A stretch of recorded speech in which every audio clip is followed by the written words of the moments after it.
Go ahead, if you don't mind. What up, ATL? How you guys feel? Thanks for coming out. Nobody was supposed to know I'm here, but somebody in your crew got a big ass mouth and telling every damn body, trying to pee on my happy, because I want to surprise everybody. But no, you're right. We, a lot of what I speak on now is value. What we value and why we value it. And I'll ask, like you, what is the most important thing to your life? I would say definitely these two children right here in front of me hanging out, and I would say even beyond that, just being able to ensure that both my friends and my enemies can be joined at one point, and that's eating. No, and they're beautiful. Go ahead, yeah. But they're not. It's not the single most important thing to your life, and nobody says it. And I ask this around the world again because of value. Air is the single most important thing to your life. That's right. And nobody says it. Why? Because we haven't been trained to value air. We just take it for granted. It's probably the one thing that they haven't been able to compromise and sell to us, unless you're in China, where they're selling $6 cans of Canadian air. So I mean, what we need to do is the plot of land that we really need to cultivate and really need to harvest is that plot of land between our two ears. Because that's what we have to change culture. We have to reestablish and rethink everything that we've been taught, because a lot of it is just to keep us in the system. The fact that we value diamonds. Why the hell do we value diamonds? Because they told us to. De Beers told us, hey, get together. Diamonds are worth nothing, but they put a value on them. They're so clever that they even have their own rating system. And what did we do? We fell for that. And spend 3 months' salary for your engagement ring? It's like some people got people going broke just to have a rock on their finger that does what? And I break it down to the kids like this: you got the zombie apocalypse is going down hard as hell right now, and you got these carrots in the ground. You got these carrots on your finger. Which one has value? The one that's always had value and was not marketed to us. So you got to look at all these things that's being marketed to us and what success really is. It's their version of what success is. And if you stop and look inside and see what's my version of success, what do I truly value? And we can change this whole game. And we need to start valuing our food, because we don't. So that's. I mean, I gotta say, I'm just glad you guys are here, and thanks for not having me. I wasn't invited. I did this on my own dime. Well, a couple of dimes, and I just wanted to be here to celebrate this. So thank you guys. Thank you.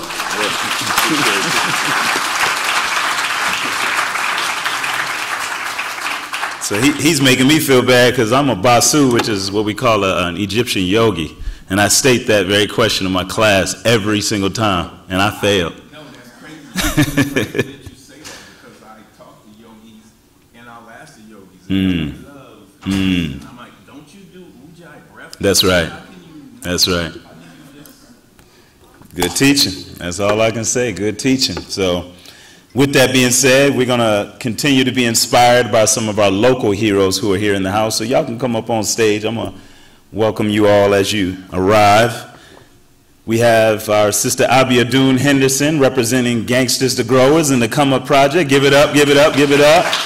Our sister Ahzjah Simmons of Sevananda Natural Foods Market. Our brother Wayne Swanson of Swanson Family Farms.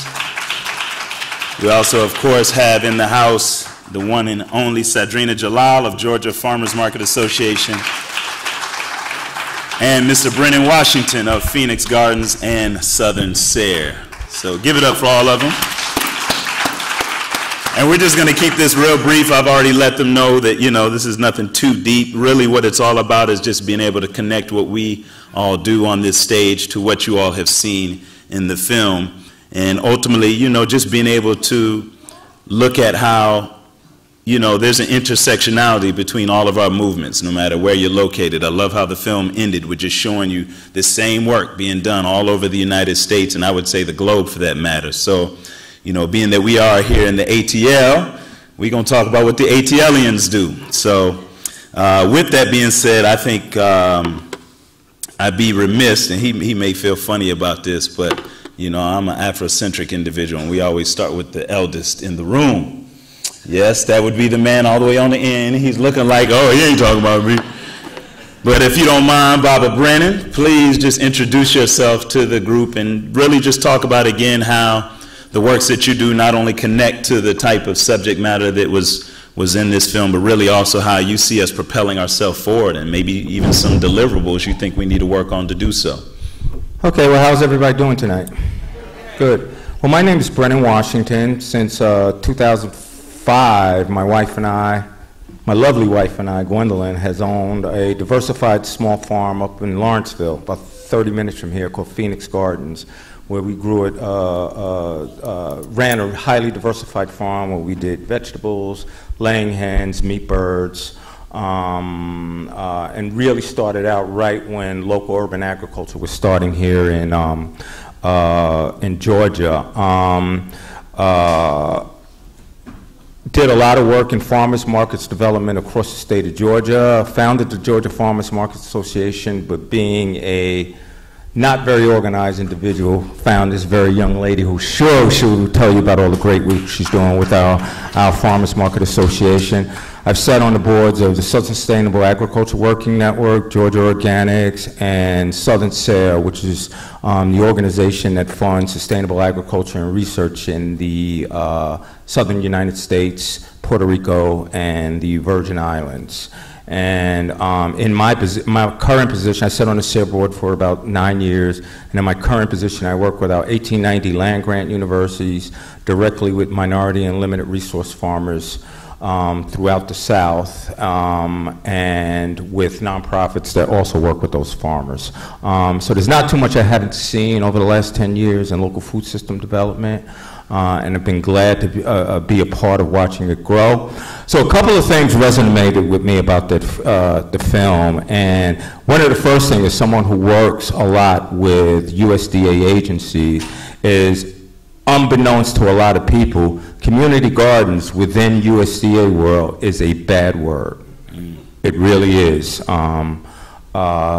Which is why when I'm working with folks, I say, always say urban agriculture. You could be doing community gardens, but don't say that. And I don't know why that is. I wish Bobby Wilson of Metro Urban Atlanta Farm was here, because he really knows the history about how that was originally a movement that grew up out of the 60s, and it was predominantly spurred on by black folks in the 60s and 70s, and when that form of social progress was seen as being beneficial to our communities, all of a sudden it became non-fundable.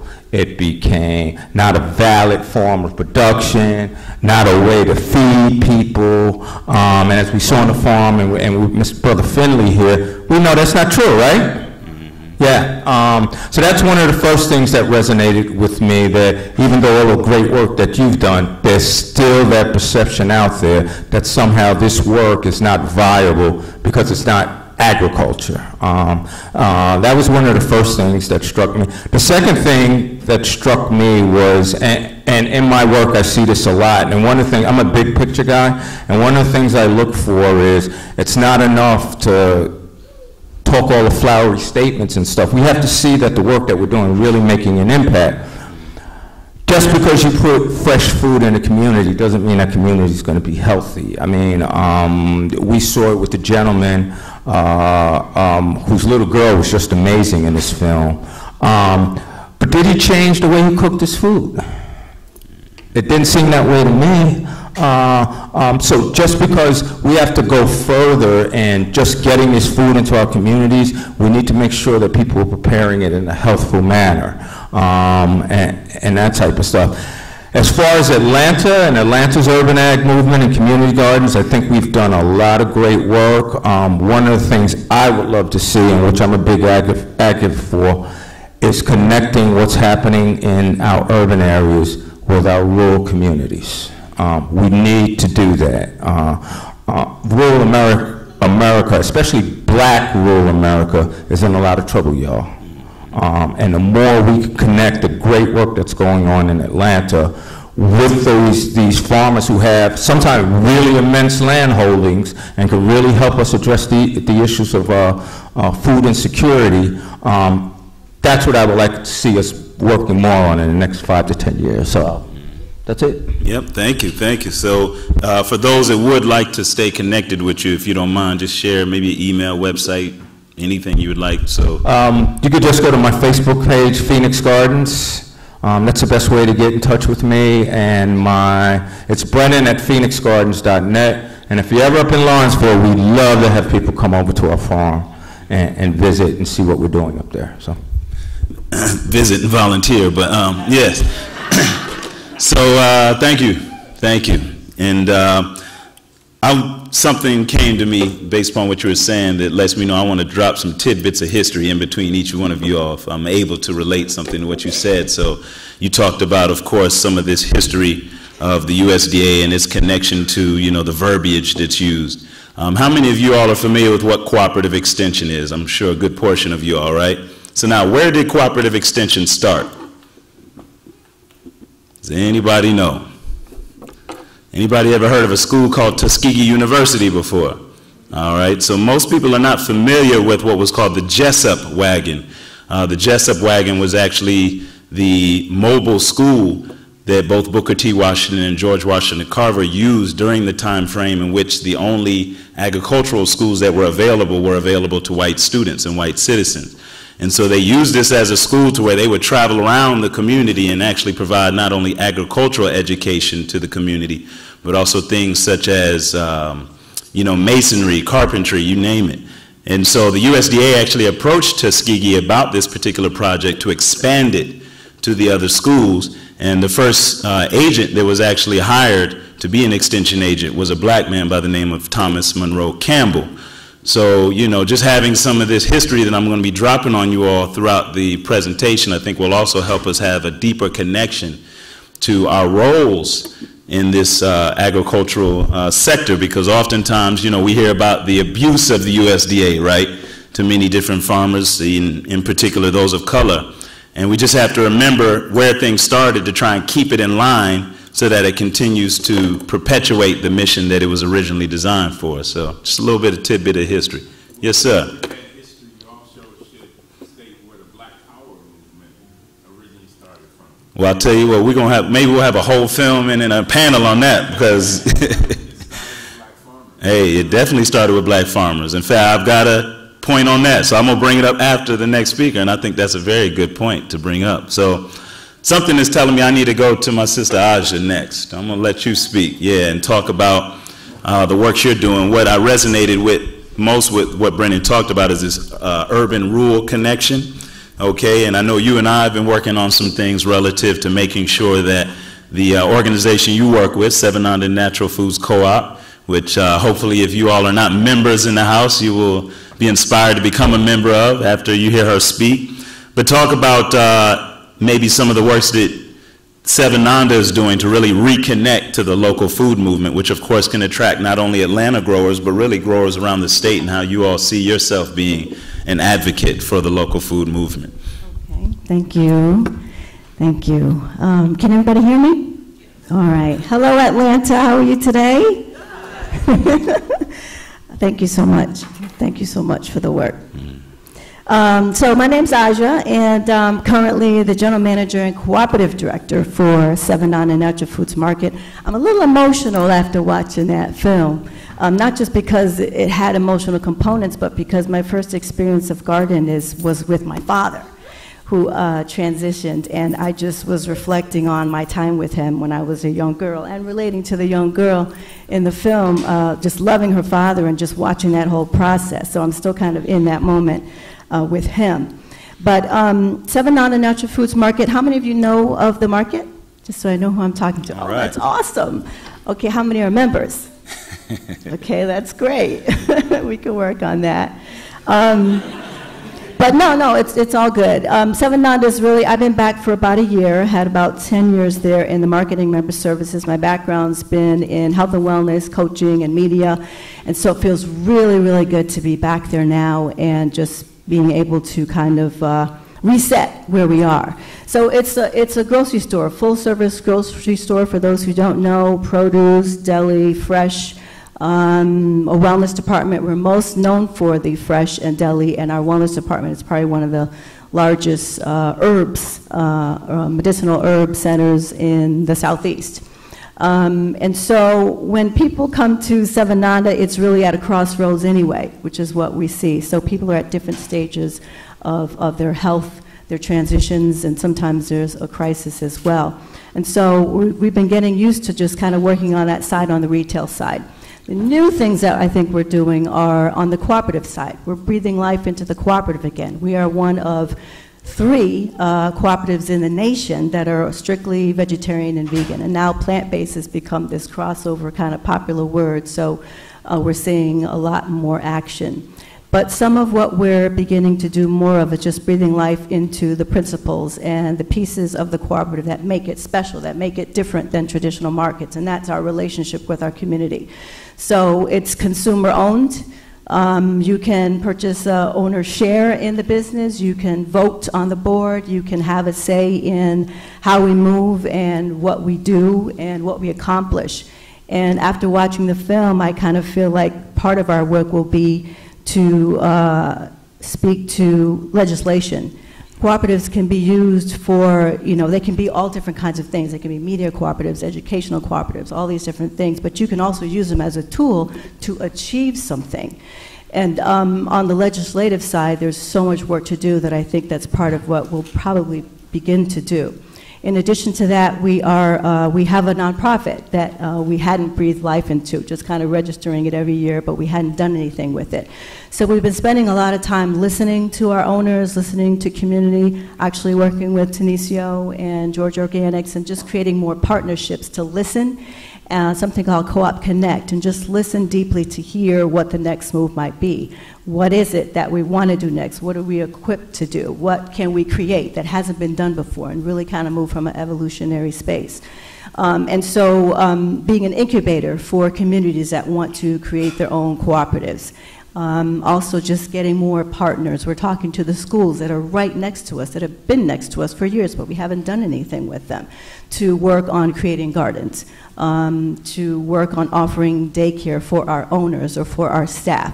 Just whatever cooperative ways that we can exist is really what we're kind of looking to do now. So we've got the retail side sort of down, but we're still working to do that better. And then the cooperative side is really we want to breathe life into now. So some of the things that we've done well, education and building community. So we really want to build on that. We've done education for a long time, but we're going to be doing more education around food and nutrition. I see one of our chefs in the room, Sonali, so great to see you. But just connecting with all of the partners we have, naturopaths, doctors, herbalists, just the full gambit, authors of people that are in our community that are rich, we're so rich with those people, and just to kind of figure out what is it we want to do next and create that together. I'm sure I'm missing a whole lot of things, but I'll start there and leave you with that. And please, you can contact me via email, or sev.coop is the website. If you'd love to connect with us or come to a Co-op Connect or learn what else we're doing, or to participate. That's what we need, participation. And that's been a challenge to really reconnect with people and get them to see that there is value beyond the shopping experience, and that it's something we really want to do. It's not just about picking up the groceries and going, but what else can we really connect and create on? So that's been a challenge. But our board is really working to connect. They have a strong linkage committee chair, Ahzjah, who is just reaching out consistently to try and gain participation and just find out where people are at, what they want to do, and get that this thing does belong to you, and that you can make some waves and make some changes and have a significant impact in the community that we're in. So, thank you. Yep, thank you. And if you don't mind, we have a board election coming up, right, very soon, or is there some candidates? Very good. Yeah, I get my emails. Yes, candidates right now is really what we're looking for. So there'll be, we have an open period right now. I think it's through March 16th or the 20th, something like that. It's on our website. But if any of you are interested in submitting to be a candidate for our board of directors, then you can visit the website and learn more about how to do that. But the period, or you can just come into the store. We'd love to see you. There's candidate packets so that you can pick up and fill out and submit by the deadline, Lifeline. So I'm going to put a charge out to all my growers who are in the room. Yes. You know, apply for that, you know, board candidacy, because I think it would behoove us to be able to sit in spaces where the retail side of things is being dictated and decided. So I'm just going to put that as a charge out there to anyone in here who considers themselves to be a grower and is interested in running for the board. And yeah, so my brother gave me the charge to connect some of this work to both the Black Power movement, civil rights movement. I'll give a little bit of a tidbit of connection. So, you know, we've all heard the stories of people such as, you know, Dr. Martin Luther King Jr. and many others who, you know, did their works and literally went to jail for it, right? So now most people don't sit and ask themselves, how does someone during that time period get out of jail over 200 times? Right? Does anybody have a wild guess as to how you can go in and get out that many times? Say that again? Have a friend named, okay. Say that into the mic, because that is the right answer. Black landowners put up their land to secure bail for folks back during that time. Right, so the land ownership is much more important than just what we can get out of it financially, right? If we're going to go out here and fight these fights like our brother Ron did, right? If it goes so far as you've got to literally be behind bars for a moment, land can be very key to getting you out. So the landowners of that time were joining forces. You would see that in the Albany movement in Albany, Georgia. You would see that in the sit-ins, and there was ways that the farmers knew their role in that process. So I'm glad that we have some people in here who knew the answer to that Jeopardy question. Yeah, that's dope. So now, let's move forward, and I say keep the energy going with someone who is, she shares some history with our first speaker. That is none other than Sister Sagdrina Jalal, who is the current executive director of the Georgia Farmers Market Association. If you could please just talk about what that organization does and how you got inspired to get into this work and how it can serve us all. Absolutely. The first thing I want to say, though, is that I'm the one with the big-ass mouth. I'm absolutely told everyone that Ron was here. Thank you so much for being here. I was just really excited.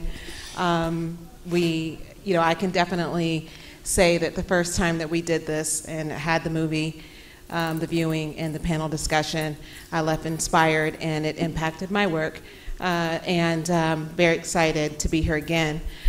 So the Georgia Farmers Market Association, our goal really is to connect communities to their local food system. And we do that by, we have a membership-based organization of farmers, market managers, and other food advocates and community partners as well. And we provide technical assistance, and we also provide training for farmers, market managers, and farmers as well, surrounding marketing and, the food system at the distribution level. But what I'm really excited about right now is that we have a new project called Fresh Stop Market.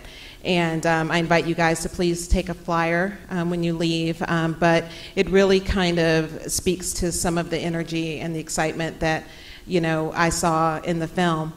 We realized that one of the main challenges with farmers markets is that they don't typically exist in low-income, high-need areas. And so I sought out to find a model that addressed that. And because, as far as we were concerned, number one, there are farmers, particularly minority farmers, that weren't represented at farmers markets, and there weren't farmers markets in these communities, period. And so there was a need and an opportunity. So I attended a food justice symposium at Harvard Law School, and became familiar with an organization called New Roots out of Kentucky, and they run fresh stop markets. And so this year, the Georgia Farmers Market Association, we're piloting the fresh stop market in Tolliver County with a goal in 2019 of having a cluster of fresh stop farmers markets in probably Metro Atlanta. And I say probably because the whole vision behind this market, or really the momentum behind the market, is that it is 100% community driven. So at this point, what we're doing is introducing the model and the concept in every possible forum that we can. And we're seeing where, you know, the spark kind of ignites and where the community shows an interest in having it. What's great about the fresh stop market model is that the leadership dictates the market, and the leadership comes from within the community. The role of the organization is really just to kind of provide support, and we take our direction directly from that leadership in the community.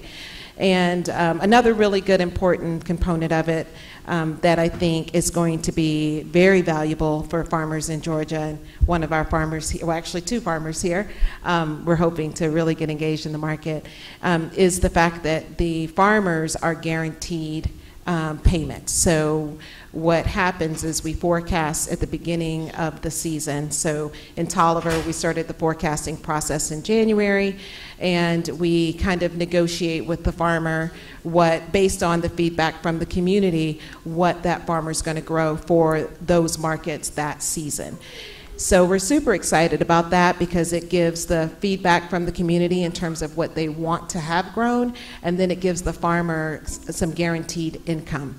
And so as long as the things come together and we don't have like collard green gate or something like that, the farmer comes, brings their food. They're not required to stay at every market. They're encouraged to, of course, to visit with shoppers, but we really want to release them so that they can go and sell or get back to the farm and grow and plant and harvest.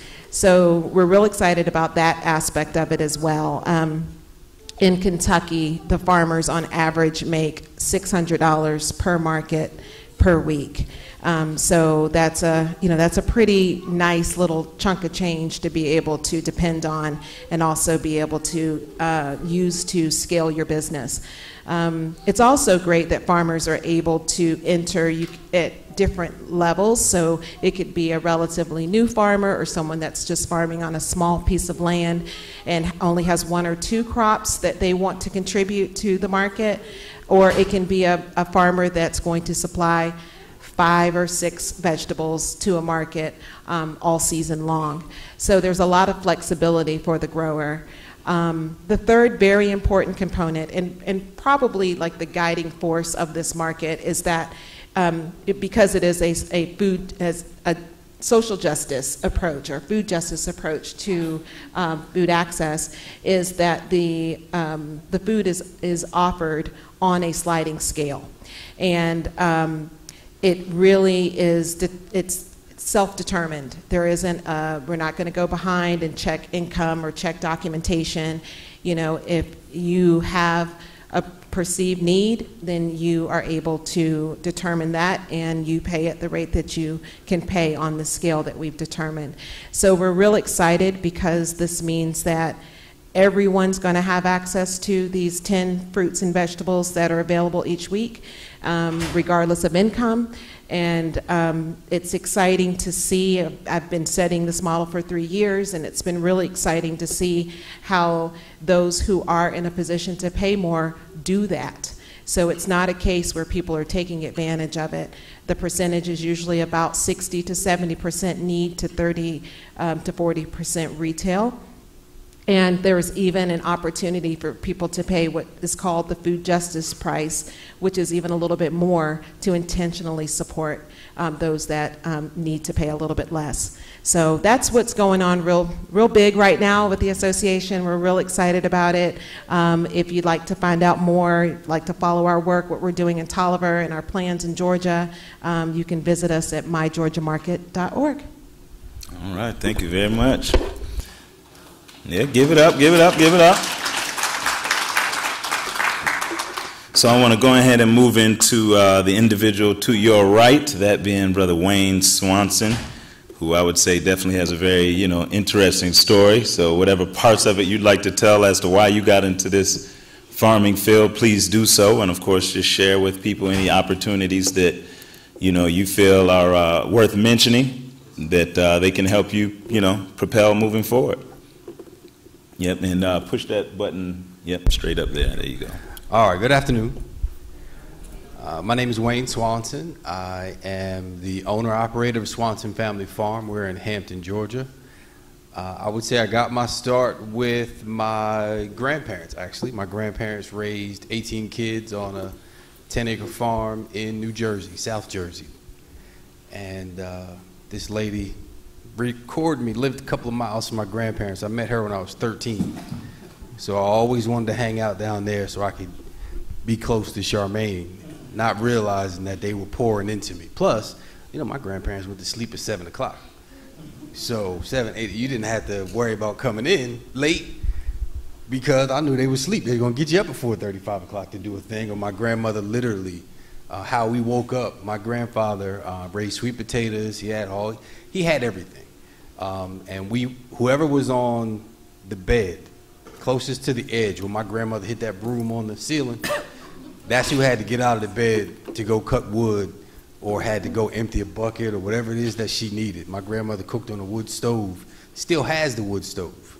They built an entirely new kitchen. So we woke up literally when I spent time in the country to coffee, ham, biscuits, and sweet potatoes. My grandfather was 6'1", 182 pounds, ate everything they telling you you're not supposed to eat. But because he stayed busy and everything was clean. And our business is we raise grass-fed beef, lamb, pork. We're on 32 acres in Henry County. We've outpaced that. I have had a mentee grow. He now has a 30-acre farm. Patrick Muhammad with Your Faith Farm. Patrick does a lot of lamb. He doesn't do pork, as you can imagine. We both do cows. We started the cows together.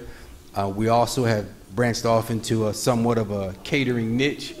We do a very high-end 8, 9, sometimes 10-course meal get-together pop-ups. It's called The Farmer and the Chef. I partner with a chef by the name of Chef Wayne Dubatibier. It's hard to say. Chef is Jamaican descent, but he was an executive chef for the Ritz-Carlton for over 10 years. And literally, we bring you everything straight from the farms to the table. And the moniker is, this is local, not 250 miles away local.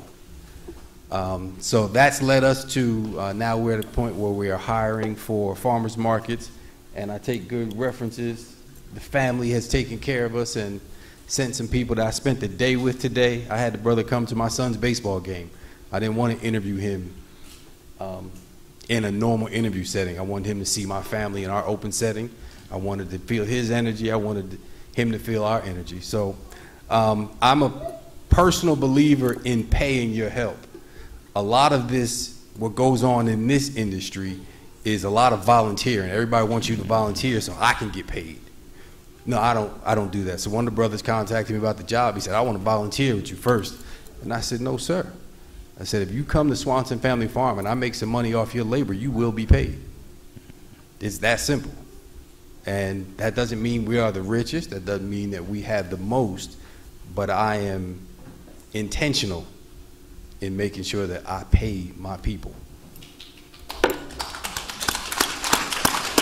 So with that said, I absolutely love what we do. I started out in the corporate arena.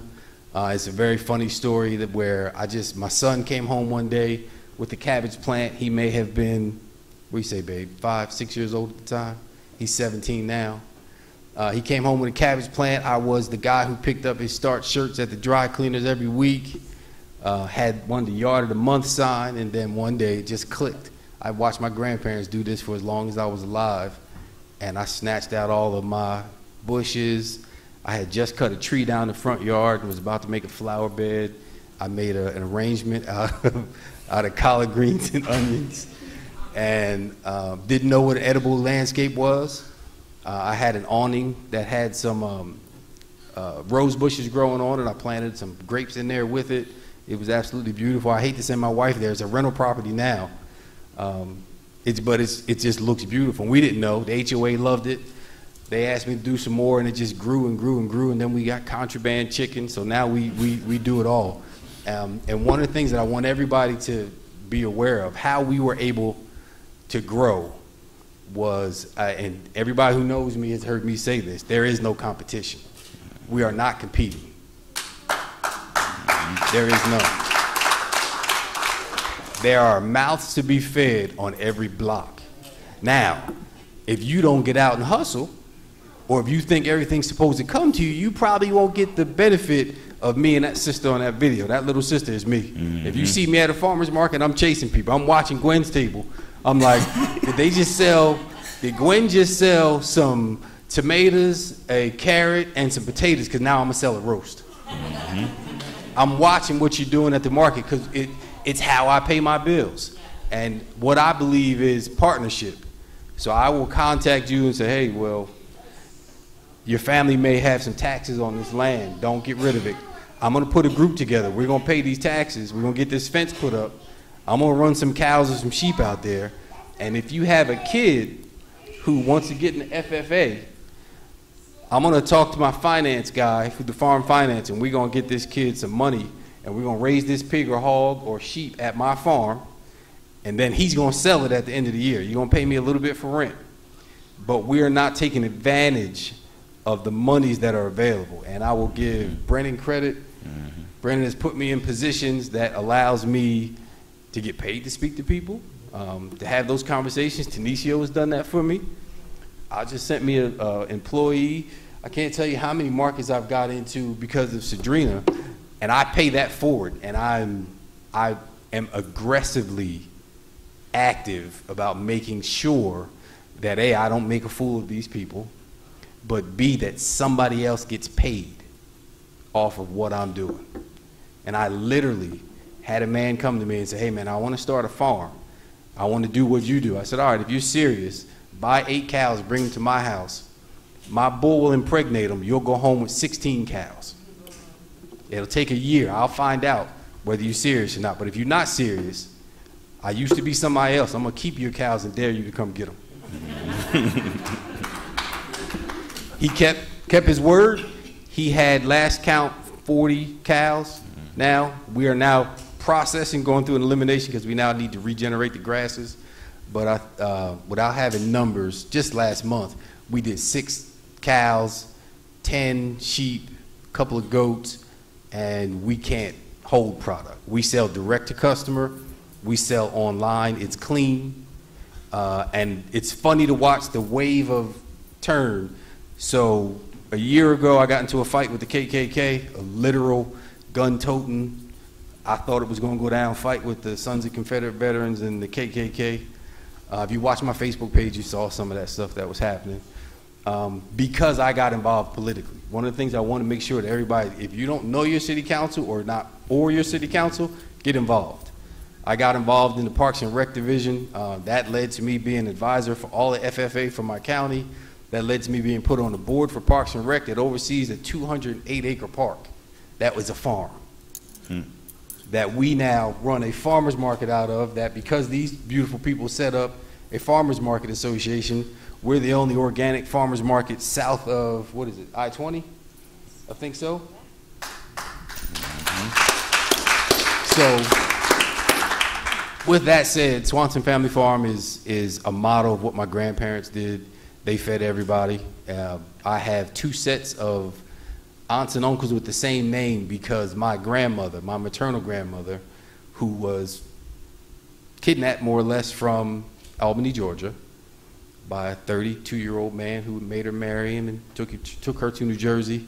My paternal grandmother took her in. She was a midwife for my 18 aunts and uncles. So we've got 2 Trudys, 2 Glorias, 2 Ednas on that side of the family. But my grandparents always made sure that if you were around them, somebody was getting paid.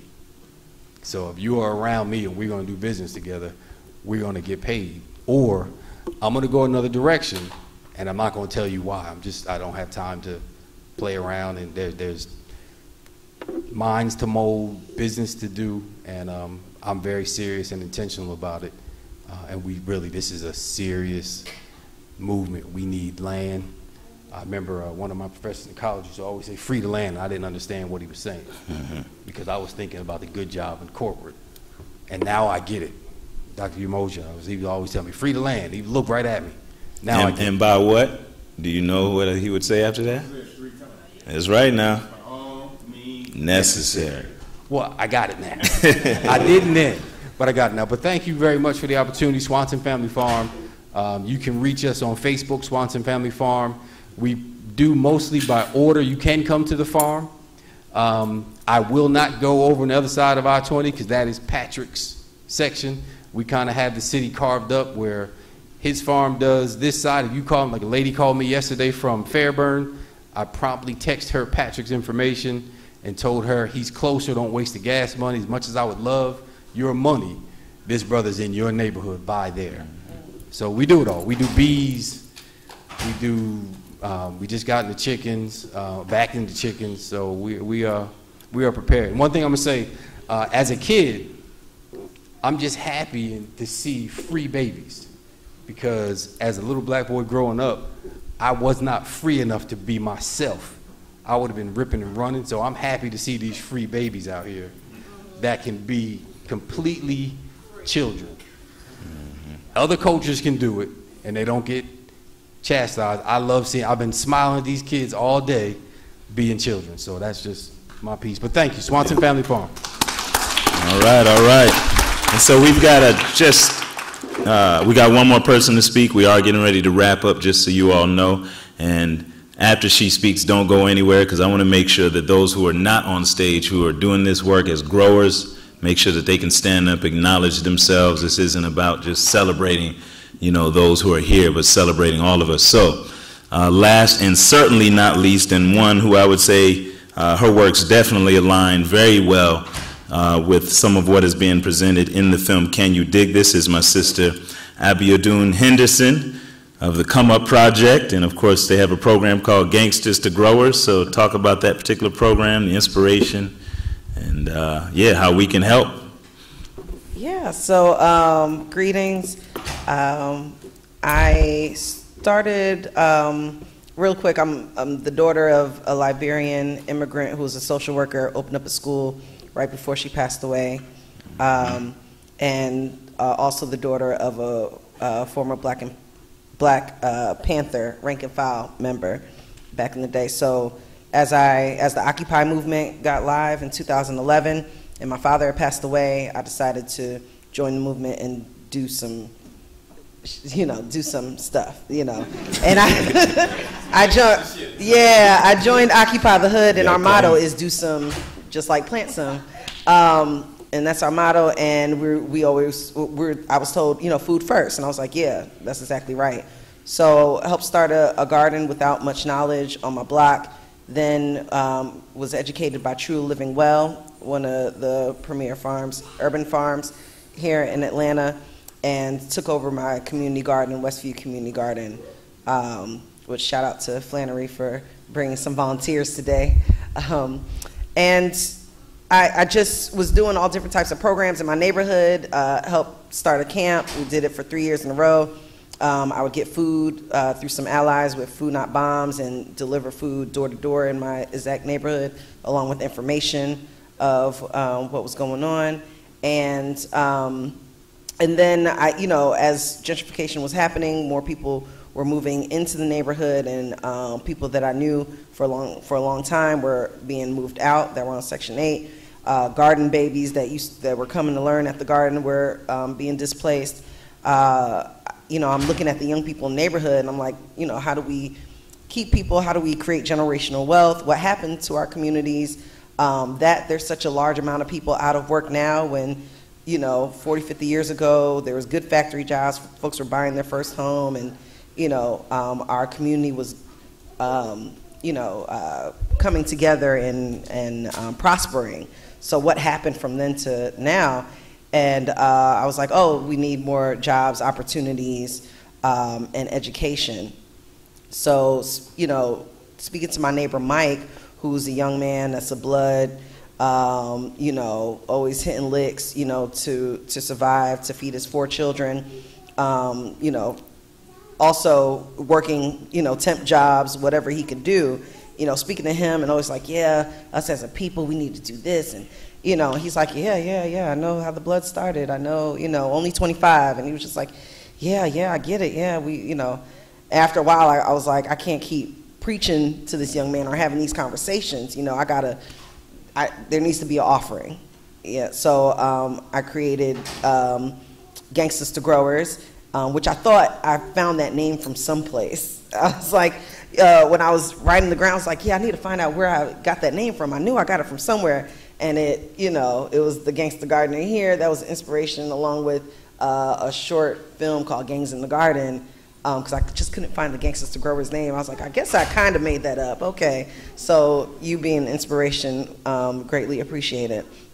And, you know, brought Mike in, and we were, you know, created a whole business. It was really like a business plan. I was telling Mike and his friends, you know, y'all gonna run this business, y'all gonna grow this food, you know, we're gonna make products, ketchup, tomato sauce, whatever we do, we're gonna do these products. And we ended up doing a pilot of the program through the Center for Civic Innovation, which happened in 2016 in October, and actually a week before the pilot started, where you know, Mike and his friend were going to get an opportunity to make $15 an hour and learn a lot of things, which I'll tell you about. Him and his best friend were in the Brookhaven newspaper for armed robbery and ended up, you know, going away, waiting for this check that we've been talking about this since April.